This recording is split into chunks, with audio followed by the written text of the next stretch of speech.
Good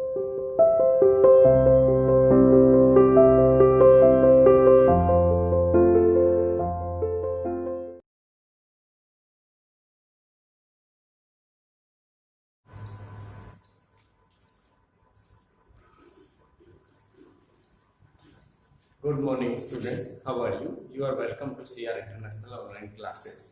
आज का आपका assignment number 74 for Hindi medium, 57 for English medium. ये आपका इसमें हम आज का टॉपिक लेंगे debates on the industrial revolution, तर्क वितर्क, जो कि औद्योगिक क्रांति के संबंध में तर्क और वितर्क किए गए थे। कि कोई विद्वान बोल रहा था कि इंडस्ट्रियल रिवॉल्यूशन वास्तव में ही सभी क्षेत्रों के अंदर इंग्लैंड में मौजूद है। कुछ विद्वान बोल रहे थे कि औद्योगिक क्रांति कुछ सिलेक्टेड एरिया तक सिमटी हुई है, सारे कंप्लीट जो इंग्लैंड है उसका इन्वॉल्वमेंट इसमें नहीं है। इसमें सबसे पहला जो टॉपिक है ग्रेजुअल प्रोसेस, औद्योगिक क्रांति।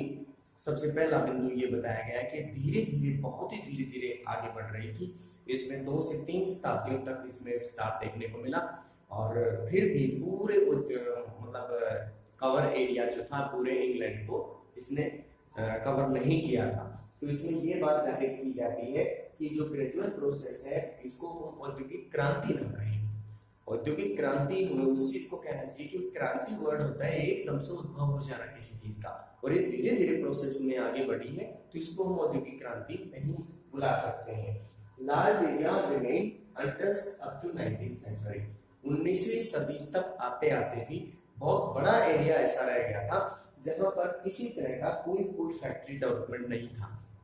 ज्यादातर जैसे कुछ सेलेक्टेड जोन होते थे जैसे जहाँ फैक्ट्री एरिया डेवलप हो रहे थे शहरों के आसपास, लेकिन ग्रामीण देहात जनता कृषि कार्य कर रही थी।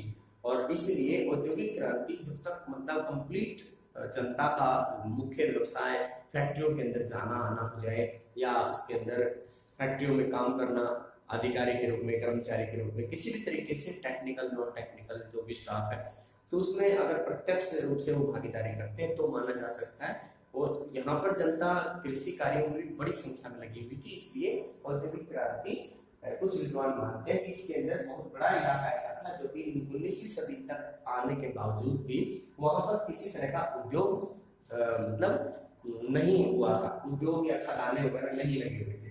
Metallic machinery and steam power was rarely used.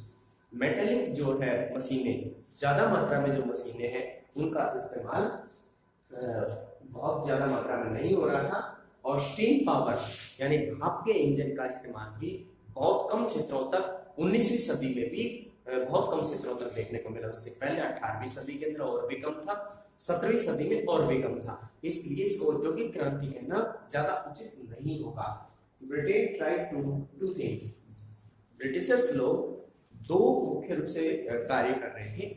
एक उनका पहला काम था, जो ब्रिटेन था उनका पहला काम ब्रिटिशर्स का, कि ये युद्ध को मतलब युद्ध में भागीदारी कर रहे थे। फ्रांस के साथ इनकी बहुत लंबी लड़ाई चली और भी बहुत से देशों के साथ, यूरोप में, इंडिया में, उत्तरी अमेरिका में इन्होंने युद्ध किए। और उस समय इनका जो पैसा कमाया हुआ पैसा था, जो निवेशों के जरिए पैसा कमाया था, वो सारा पैसा उन्होंने उस युद्ध में लगा दिया। दूसरी तरफ उन्होंने इंडस्ट्रियलाइजेशन को मजबूत करने पर अपना ध्यान दिया। तो दोनों काम वो प्रॉपरली मतलब नहीं कर पा रहे थे। खासतौर पे इंडस्ट्रियलाइजेशन जो था वो पक्ष कमजोर पड़ रहा था, इसलिए हम इस चीज को क्रांति नहीं कहना चाहिए। इसमें फूड प्राइसेस ग्रो, जैसे जैसे मतलब किसानों को या फिर मजदूर वर्ग को, फैक्ट्रियों में काम करने वाले कामगारों को जबरदस्ती सैनिकों के रूप में काम करने के लिए बुलाया गया और अनिवार्य रूप से उन्हें वहाँ उसका इस्तेमाल किया गया। इससे जो किसानों की संख्या कम हो गई, उनका उत्पादन कम हो गया, इसलिए जो खाद्य कीमतें थी, वस्तुओं की खाद्य कीमतें बढ़ने लगी। जो आम लोगों के खाद्य का मुख्य जरिया था जैसे कि ब्रेड, तो ब्रेड की कीमतें बढ़ गई।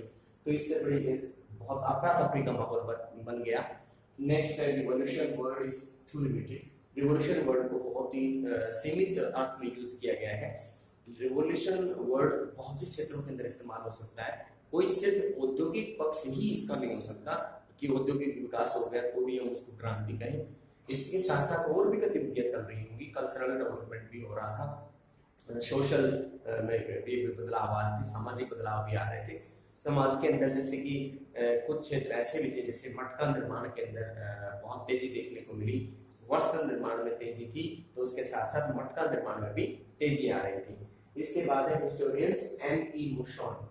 Historian M.E. मुशॉन ने कहा है कि पर्याप्त आधार है इस बात के कि हमें इस डिबेट को इस पक्ष की तरफ ले जाना चाहिए कि जो औद्योगिक क्रांति कहना इंग्लैंड के अंदर इस समय काल को औद्योगिक क्रांति कहना जायज है।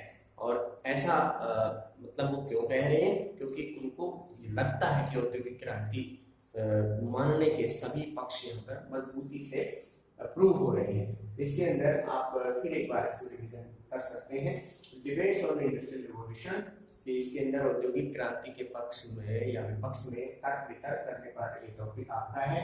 ग्रेजुअल प्रोसेस है, धीरे धीरे चली हुई एक क्रांति की प्रोसेस है। इसके अंदर ऐसा नहीं कि भी उद्योग बहुत तेजी से एकदम से लग गया हो, बहुत धीरे धीरे पहले छोटे उद्योग फिर बड़े उद्योग धीरे धीरे डेवलपमेंट हुआ, इसलिए इसको क्रांति नहीं कहना चाहिए। दूसरे में बताया गया कि बहुत बड़ा एरिया 19वीं सदी तक भी वहाँ पे फैक्ट्रियाँ वगैरह नहीं लगी हुई थी। तीसरे में बताया गया कि मशीनों का इस्तेमाल और भाप इंजन का इस्तेमाल बहुत कम देखने को मिल रहा था। Britain try to do things, Britain दो कार्य कर रहा था, एक युद्ध में भाग ले रहा था, दूसरा औद्योगिक क्रांति में भी भाग ले रहा था। और फूड प्राइसेस जो खाद्य कीमतें बढ़ रही थी, क्योंकि किसानों ने अपने खेतों के अंदर काम करना छोड़ दिया था, उनसे सैनिक सेवाएं ली जा रही थी। Revolution word is too limited, revolution word बहुत ही लिमिट अर्थ में यूज किया जा रहा है, इसको दूसरे पक्षों पर विचार नहीं किया गया है, इसलिए इसके साथ साथ सारी चीजों पे विचार करके और तब इसके बारे में बताना चाहिए। नेक्स्ट है हिस्टोरियन M.E. मुशॉन ने अपने वक्तव्य में स्पष्ट किया है कि ऐसे पर्याप्त आधार हमारे पास मौजूद है कि इंग्लैंड के अंदर इस अवधि में औद्योगिक क्रांति हुई थी। तो इसमें आपका जो औद्योगिक क्रांति का जो नजरिया बनता है उस पर फोकस किया गया है, उनके संबंधित पॉइंट आपको कराए गए थे, ये आपको रिवाइज करने हैं, राइट करने हैं, लर्न करने हैं। इसमें आपका जैसे औद्योगिक क्रांति है, जैसे देखने से ही समझ आता है कि हमारे अपने इलाके से हम अनुमान लगाकर देख सकते हैं कि जैसे फरीदाबाद है, गुड़गांव है, मानेसर है, भिवाड़ी है, नीमराना है, तो जितने भी औद्योगिक केंद्र हैं उनके अलावा भी तो लोग रह रहे हैं, उनके बीच में कितना बड़ा फासला है जहाँ पर लोग खेती करते हैं, तो हम इसको औद्योगिक क्रांति एकदम से बोल दें तो ज़्यादा ठीक नहीं माना जाएगा।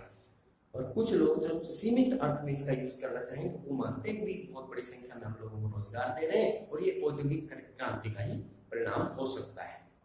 इस प्रकार ये आपका टॉपिक पूरा होता है। धन्यवाद।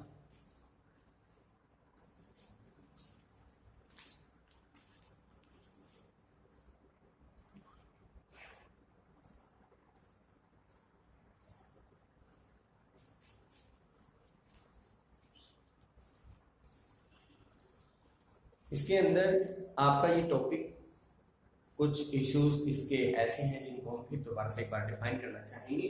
जैसे कि ग्रेजुअल प्रोसेस है, ये बिल्कुल धीरे धीरे चलने वाली प्रोसेस थी। जैसे 16वीं सदी में, कुछ 17वीं सदी में, कुछ 18वीं, कुछ 19वीं सदी में बहुत ज्यादा धीरे धीरे फैक्ट्रियां लगी और धीरे धीरे फैक्ट्रियां लगती लगती इतनी ज्यादा डेवलपमेंट वहां पे देखने को मिला कि उसमें विकास होता चला गया और उसको औद्योगिक क्रांति का नाम कुछ विद्वानों ने दे दिया। लेकिन उनका पक्ष क्या सही है नहीं सही है उसके बारे में जांचने के लिए हमें उसको देखना तो पड़ सकता है, तो वो चीजें हमें देखनी पड़ती हैं।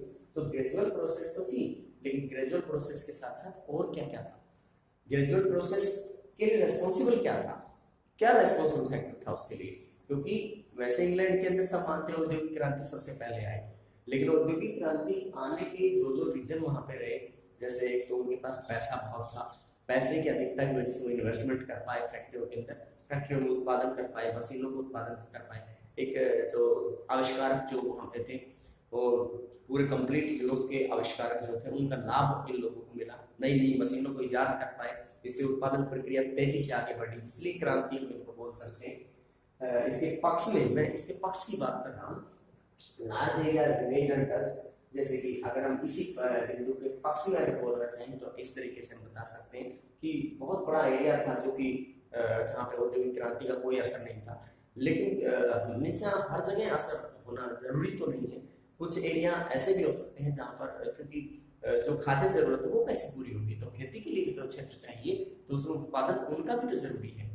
तो खेती का जो उत्पादन है उसको हम इनडायरेक्टली एक औद्योगिक क्रांति से टच मानेंगे, उससे जुड़ा हुआ मानेंगे, उससे अलग नहीं करना चाहिए, क्योंकि औद्योगिक क्रांति के लिए जो कच्चा माल है, बहुत सा कच्चा माल खेती से या फिर खदानों से आता है। नेक्स्ट है इसके अंदर मेटलिक मशीनरी का और भाप इंजन का यूज उस समय तक इसलिए नहीं किया गया था कि लोग विश्वास नहीं कर पा रहे थे, कल को मशीन खराब हो गई या फिर भाप का इंजन चलना बंद हो गया तो उनका उत्पादन कहीं प्रभावित ना हो जाए, उनके उत्पादन की क्वालिटी घट ना जाए, इसलिए यूज नहीं कर रहे थे। ब्रिटेन के औद्योगिक व्यक्ति या उद्योगपति या वहां की सरकार दो काम कर रही थी, एक युद्ध में उलझी हुई थी, दूसरी तरफ उन्होंने उद्योग के अंदर इन्वेस्टमेंट कर रखा था। ये फूड प्राइसेस बढ़ने का सिर्फ एक कारण था कि किसानों से उत्पादन नहीं करवाया जा रहा था और ज्यादा ध्यान युद्ध पर दिया जा रहा था। रिवॉल्यूशन वर्ड सीमित अर्थ में यूज किया गया है, यहाँ पे क्रांति को सीमित अर्थ का मतलब यही है कि सीमित, इसमें दूसरे पक्षों पर कोई विचार नहीं किया गया, सिर्फ औद्योगिक पक्ष या औद्योगिक प्रगति को दिखाने की कोशिश की गई है और वही उसका सारा लेखा जोखा नहीं बताती है। नेक्स्ट है हिस्टोरियन एमी मोशोन ने ये कहा है कि पर्याप्त आधार हमारे पास मौजूद है कि औद्योगिक क्रांति जो है वो डेफिनेटली इंग्लैंड के अंदर आ गई थी, बड़ी संख्या में लोगों का व्यवसाय उद्योगों के अंदर उनको मिल रहा था और इस तरीके से हम देखते हैं कि जो आपका ये टॉपिक कंप्लीट होता है।